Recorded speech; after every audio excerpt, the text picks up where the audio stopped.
A Tragédia de Santa Maria, terceira parte, a tragédia. Capítulo 2, Ronda Sinistra. Comumente, toda personalidade humana que se deixa absorver pelas ondas depressoras de pensamentos odiosos ou perversos, adquire por isso mesmo influenciações obsessoras do mundo invisível, que com elas se afinam, alimentando-lhes as tendências apaixonadas, avolumando-as, incentivando-as até mesmo ao crime, valendo-se para tanto do cabedal nefasto encontrado no campo íntimo daquele que as atrai, ao qual impulsionam com todas as forças das suas inferiores disposições.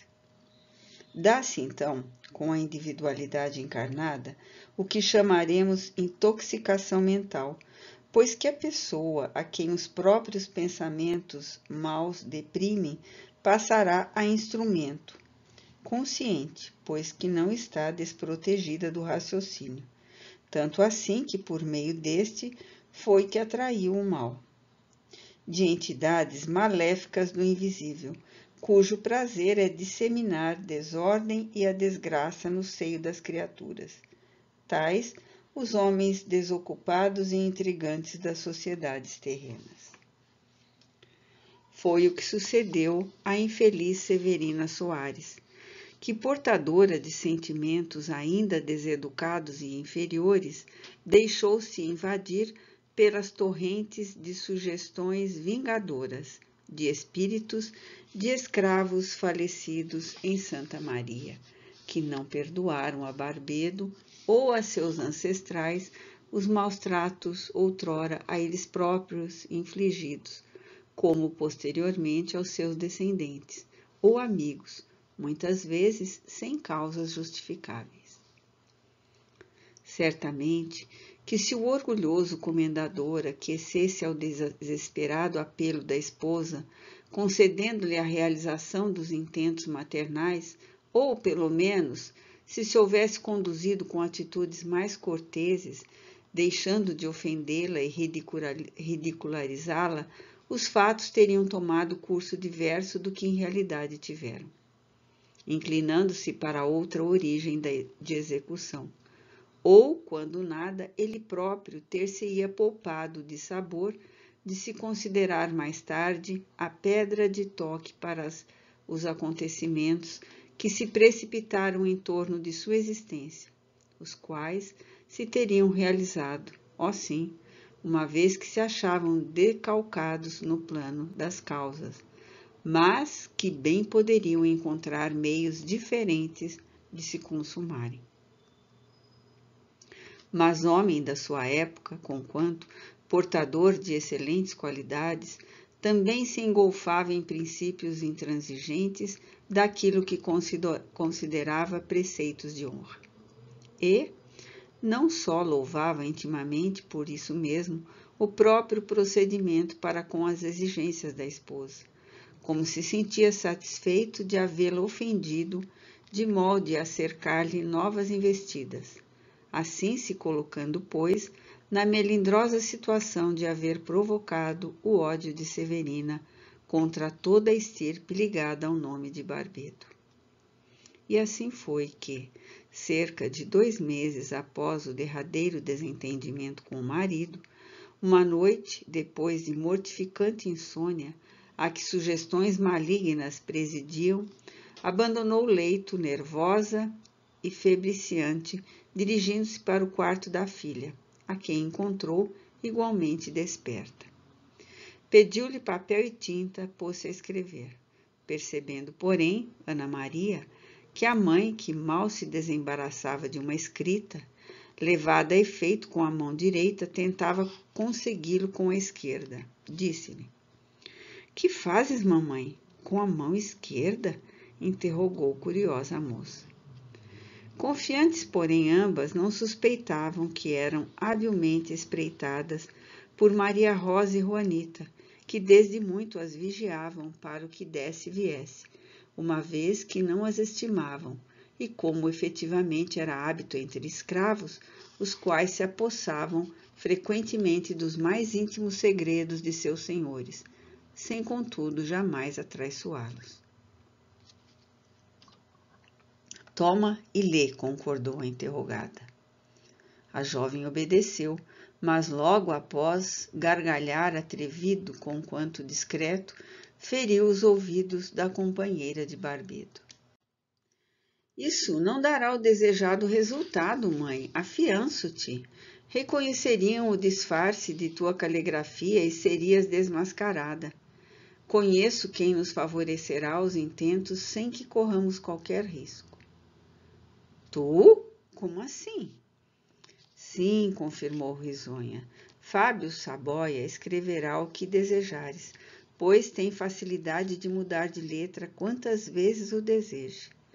Odeia Bentinho, é seu inimigo pessoal e político, e ademais rico, bem posto na sociedade, e não residindo em X, estará coberto de quaisquer suspeitas. Obterei dele algo neste sentido. Será arriscado um terceiro, minha filha. Não tratando-se de Fábio. É meu namorado, ama-me com fervor e odeia Bentinho. Mais alguns dias transcorridos, com efeito, Esmeralda vê chegar o esposo pálido e mal-humorado, o qual, convidando-a para uma conversa em local discreto, foi dizendo: Os miseráveis iniciam agora ataques à minha honra pessoal. Ferem-me com calúnias diárias, insultam-me por meio das colunas dos jornais, tentam ridicularizar-me com todos os remoques e apodos. Mas, compreendendo que de toda essa vil peçonha reergo-me sobranceiro, procuram atingir-me no que de mais sagrado possuo. Lê esta carta, minha querida. É anônima, infame e asquerosa, traduzindo o caráter do autor ou autores. Impressionada, a jovem tomou o papel das mãos do esposo e pôs-se a lê-lo, empalidecendo de indignação a cada frase apresentada sob seus olhos. Senhor Dr. Sousa Gonçalves, amigo que sou e admirador das vossas peregrinas virtudes de cidadão humanitário, glorioso abolicionista e ilustrado causídico, respeitado que o reconheço na sociedade e credor de todo apreço, desejo chamar vossa atenção para a conduta fácil e excessivamente benemerente de vossa esposa para com o simpático liberto Cassiano Sebastião, a quem ela demonstra apreciar muito particularmente, e ao qual vem cumulando de favores desde os tempos de solteira, e de quem frequentemente merece sugestivos madrigais. Cuidado, Dr. Bentinho. Tendes viajado muitas vezes nos últimos tempos. Cassiano é bonito rapagão, e sabemos que várias sinhazinhas por aqui têm simpatizado com suas maneiras de trovador. Oh, que pretendes fazer diante de tal infâmia? Meu Deus, de onde partiria tão grande vileza? Proferiu a jovem senhora, prorrompendo em lágrimas. Bentinho serenou-a compassivo e terno, certo de que inimigos terríveis investiam contra a respeitabilidade da sua família. E ao almoço a carta fora mencionada e acremente comentada na intimidade, afirmando o moço advogado envidar todos os esforços a fim de descobrir o seu autor e castigá-lo à altura do insulto, no qual foi coadjuvado pelo sogro, que se revelou exaltado até o extremo de não fazer convenientemente as refeições daquele dia. É o resultado das vossas loucuras políticas, repetia ao genro agitado e pálido. Bem cedo advêm os dissabores. Minha pobre filha, atassalhada em sua imaculada honra por miseráveis que vos odeiam, senhor Dr. Sousa Gonçalves. A vós e não a ela. Entendeis bem? Alguns dias mais, e era o próprio comendador que recebia insultos em uma nova missiva da mesma espécie, apontando sua filha como refalsada concubina do mulato Cassiano, ao qual protegia desde os tempos anteriores ao próprio casamento, indo ao cúmulo de alforriá-lo a fim de elevá-lo em melhor situação junto ao marido e necessariamente junto dela.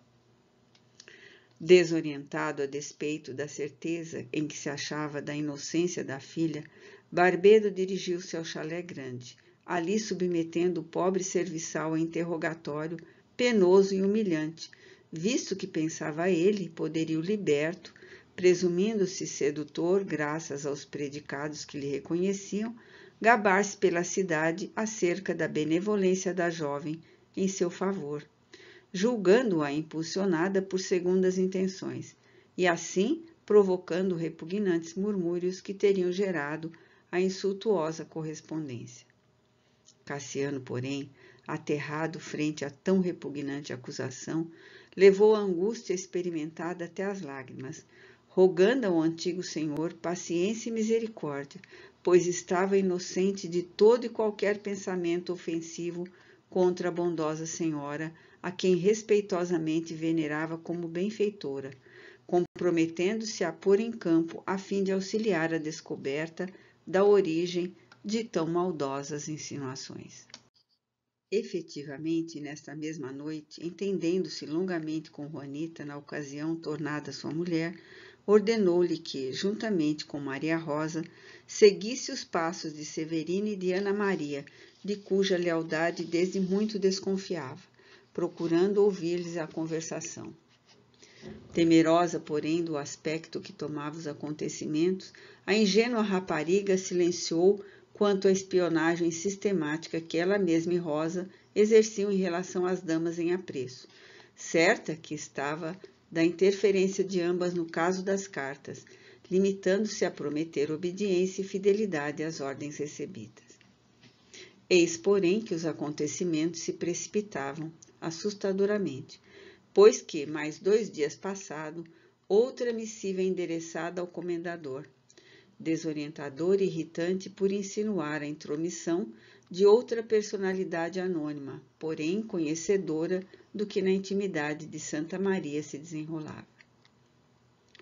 O autor das cartas insultuosas à honra de vossa filha é o vosso próprio genro, que assim espera tomar ascendente sobre vós outros, fazendo-se generoso e sereno para obter concessões pecuniárias.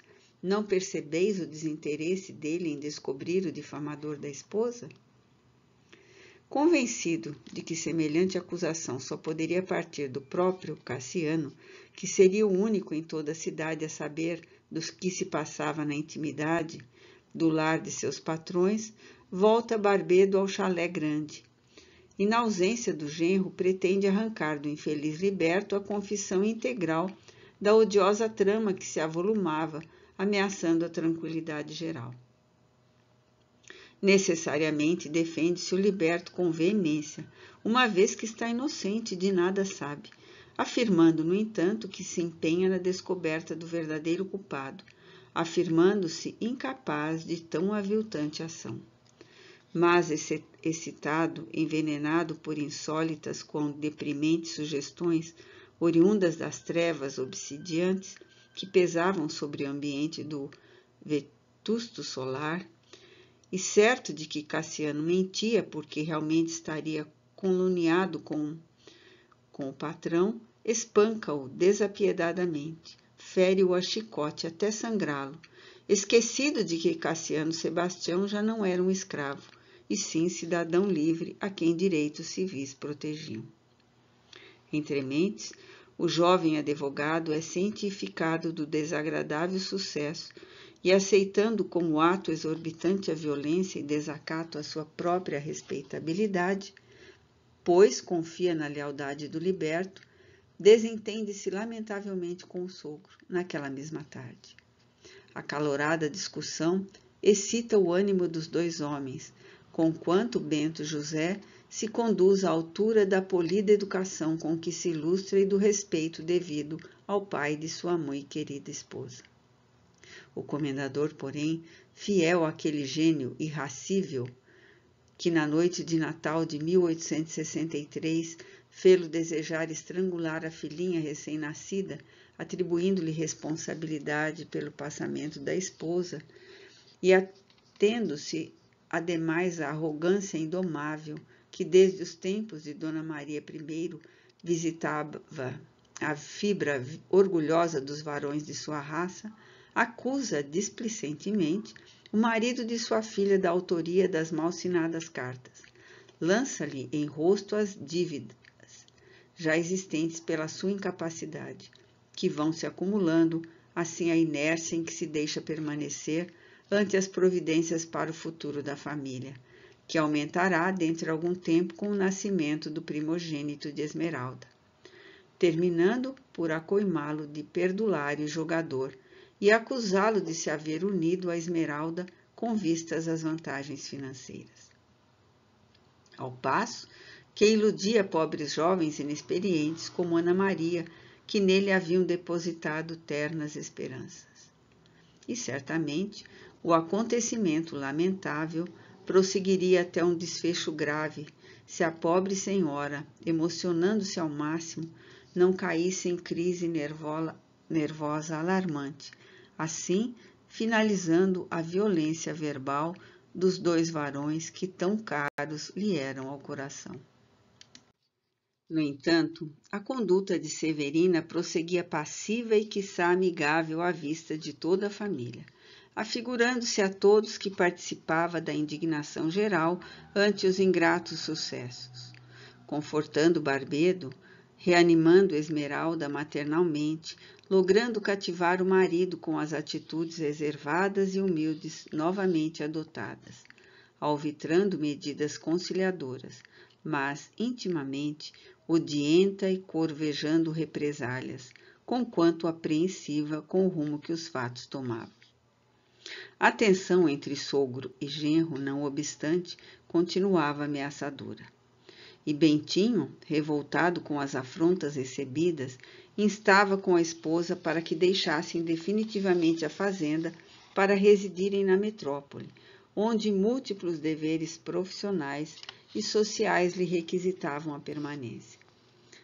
Mas, desejando a moça, antes de tudo, promover a reconciliação dos dois homens, detinha-se em indecisões, rogando ao esposo dilatasse o intento, porque penoso lhe seria ainda abandonar a escravatura à mercê dos antigos métodos. Terno e extremoso coração, que sabia ser para com aquela que lhe merecia todas as atenções, o moço advogado condescendia, ainda que constrangido, ansioso, porém, por se libertar da opressão do sogro, a quem, todavia, continuava tributando o máximo respeito.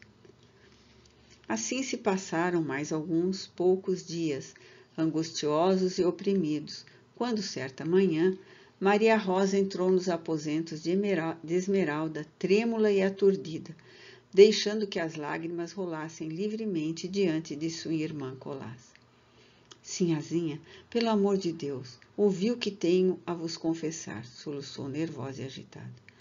Eu seria a mais criminosa das escravas de Santa Maria se ocultasse de vosmecê a descoberta que eu mais Juanita acabamos de fazer. Cassiano proibiu-nos passar adiante o que sabemos até segunda ordem, principalmente para senhor velho. Fala sem temor, Maria Rosa, não te comprometerei, ordenou a jovem dama, algo apreensiva. Então a fiel liberta discorreu para sua querida senhora, murmurante e ansiosa, traduzindo o inesquecível padrão afetivo dos escravos africanos de outrora, os quais sabiam conduzir-se à prova de toda a discrição ante os mais graves assuntos que afetassem seus senhores. A história das cartas, sinhazinhas.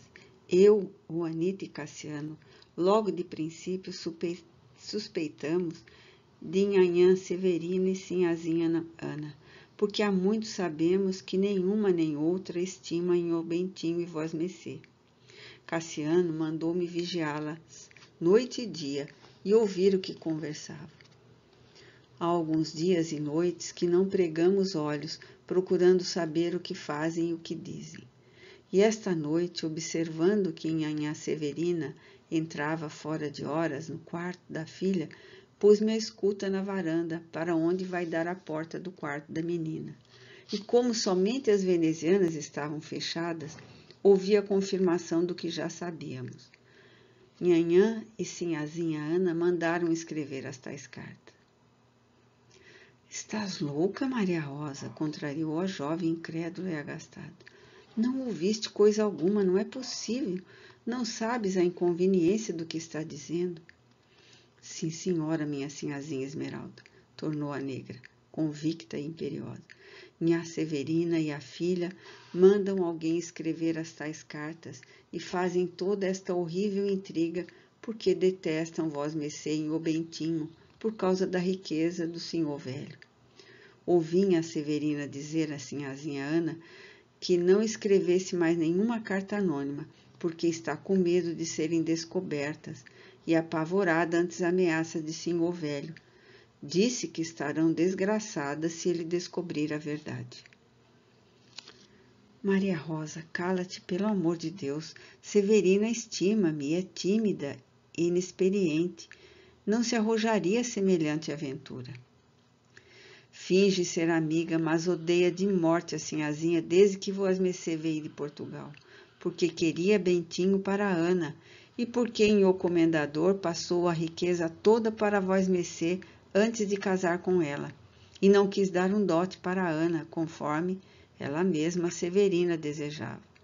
Tenho ouvido as discussões dos dois desde que minha sinhazinha voltou para casa. Ouviste? Pois meu pai agiu assim? Sim, ouvi. E a última discussão foi pouco antes das cartas. Meu comendador disse-lhe que sinhazinha é a única proprietária aqui, que ele mesmo ficou pobre, e ela é mais a filha pobre serão, como ele. Meu Deus, que horrível circunstância! Fortemente impressionada, a jovem herdeira entrou a inquirir com minudicência a irmã Colaça, que fiel tudo narrou do que sabia desde muito. E tais foram as provas lógicas apresentadas que não lhe restaram dúvidas de que, efetivamente, sua madrasta e a filha não seriam as ínfimas autoras da mesquinha trama. E Maria Rosa prosseguiu. Vá-se embora para a corte, sinhazinha. Vá sem demora. Vosmecê não conhecem a Severina. Ela é malvada e traidora, capaz de muitas coisas ruins. Mandou espancar pai Custódio, pobre velho de 60 anos, até que ele caiu morto, esvaído em sangue. E depois disse a Nhô Comendador que o negro morreu de uma febre maligna, que andou por aí, porque Nhô Comendador viajava pela corte. Vá-se embora, leve seu afilhado e a mim também, pois tenho medo dela, que sua negra lhe servirá de rastros de joelhos. A pobre liberta prorrompeu em pranto, e Esmeralda quedou-se pensativa, como absorta em pensamentos graves e profundos. Por um instante, suores de agonia porejaram de sua alma sedenta de luz e redenção, umedecendo-lhe a epiderme, qual se o pavor da morte estendesse sobre ela suas sombras implacáveis, anunciando à consciência que surgira no momento de um terrível resgate. O derradeiro de uma série dramática de reparações que a deveriam libertar do opróbrio espiritual que desde séculos contaminava sua alma originária do céu. E das profundezas ignotas do seu ser, ondas de amargurosas angústias e súbitas confusões emergiram para lhe apresentarem pressentimentos cruciantes, mas indefiníveis, quais catástrofes que rondassem o ar. Levantou-se, porém, chegou ao balcão do varandim, alongou o olhar pelo horizonte deslumbrante de luz que os cafezais dominavam, e fitando o azul imaculado do céu, murmurou enquanto 2 lágrimas oscilaram pelos rendilhos de suas pálpebras. Senhor Deus, tende misericórdia de todos nós. Em seguida, exclamou, acariciando com fraternal ternura a cabeça negra da liberta. Não podes continuar aqui, Maria Rosa.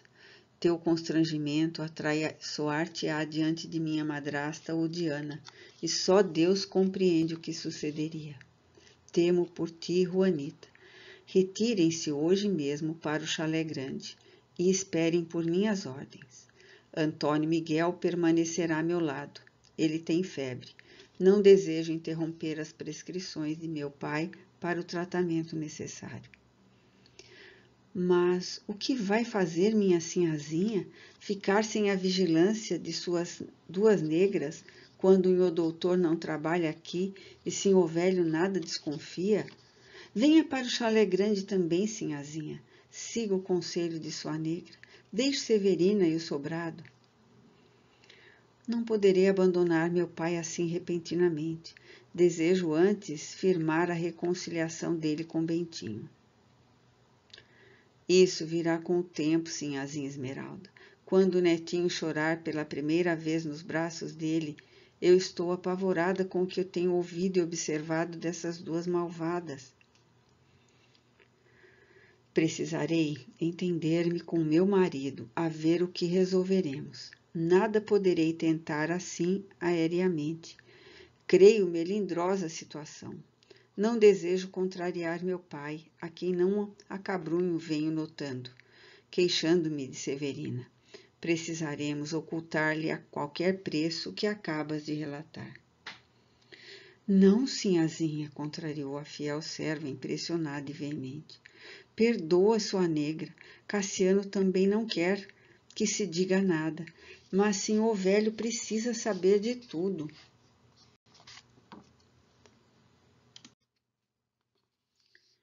Estarás porventura louca? Nem ele daria crédito às tuas afirmativas. Como ousarias, aliás, se eu mesma não me encorajo a acusá-las? Obedece, Maria Rosa. Desgostosa, a fiel liberta saiu participando a companheira às ordens recebidas. E antes mesmo do cair do crepúsculo, despediram-se da bondosa senhora, abraçando-a por entre lágrimas, após o que, subindo para a caleça que lhes era destinada, partiram, acenando amorosas. Que farão na cidade às tais horas as duas servas? Indagou Barbedo a filha, vendo-as partir do terraço, onde se encontrava em companhia desta. Mandei-as para o chalé grande, ao qual deverão pôr em ordem, visto que tenciono ali passar os últimos dias desta semana. E ficarás aqui tão só sem as tuas servas, minha filha? Queres que destaque alguma escrava para os teus serviços desta noite? Oh, não será necessário para hoje, meu pai. Maria Rosa tudo providenciou. Amanhã cuidaremos disso. Deixai as pobres escravas descansar. Pretendo transportar-me para X amanhã à tarde. Sentaram-se ambos a desfrutarem os doces encantos do entardecer. Infinita doçura invadia as potencialidades afetivas do altivo capitalista. Ele fitou o formoso semblante da filha, enlaçou-a afavelmente, osculou-lhe a fronte e deixou-se emudecer, enquanto contemplou as riscas messes se estendiam entre campos e colinas até os longínquos horizontes. Subitamente recordou a esposa morta havia tantos anos. Reviveu os dias dilaceradores da viuvez em plena mocidade. Reviu Esmeralda, frágil e soluçante nos braços da ama. Suas próprias alucinações, à frente do cadáver da jovem esposa, e as investidas impensadas, procurando a filha recém-nascida a fim de estrangulá-la. E suores gélidos, de íntima e singular aflição, levaram-na a expulsar os fantasmas do passado. Levantou-se, dominado por súbito mal-estar. Entremos, minha filha. Canta algumas canções que recordem Coimbra ou Ribatejo. Cantadas por ti, traduzirão maior encantamento para o meu coração. Ela beijou-o num gesto gracioso, de inequívoco afeto filial, e sentou-se ao piano, deliciando-lhe o coração durante todo o serão com os dotes artísticos que tão bem cultivava. Nem ela, nem meu infeliz compadre, porém, poderiam supor que seriam as derradeiras horas que desfrutariam juntos no dulçor do ambiente doméstico, que ambos tão bem sabiam honrar e venerar. Ora, justamente nesta noite, Bento José regressaria mais tarde, permanecendo no chalé em virtude de haver convocado reunião do clube abolicionista de que era presidente emérito, a fim de que variados aspectos da nobre causa fossem cuidadosamente debatidos, bem assim os assuntos concernentes ao ideal republicano, que absorvia suas generosas tendências democráticas. De outro lado, já pelas 10 horas da manhã no dia imediato, deveria ele defender importante causa jurídica no fórum de certa localidade vizinha de X, e revendo autos e estudando detalhes a que se apegaria durante os debates, não se avistara com a esposa nesse dia, senão pela manhã, a saída para as funções cotidianas. Desde que entre ele e o sogro se haviam interpostos as desagradáveis ocorrências que conhecemos, o moço advogado furtava-se efetivamente a permanência muito longas em Santa Maria, o que realmente levara a esposa a pensar na possibilidade de uma temporada no chalé, caso tal resolução não desgostasse o pai, a quem ela própria rendia culto afetivo verdadeiramente religioso. Esmeralda passara o serão da noite, pois apenas com o pai e o pequeno liberto Antônio Miguel, seu afilhado, que, educado pela madrinha até ali, com ternuras maternais, dela obtendo até mesmo a satisfação de todos os caprichos.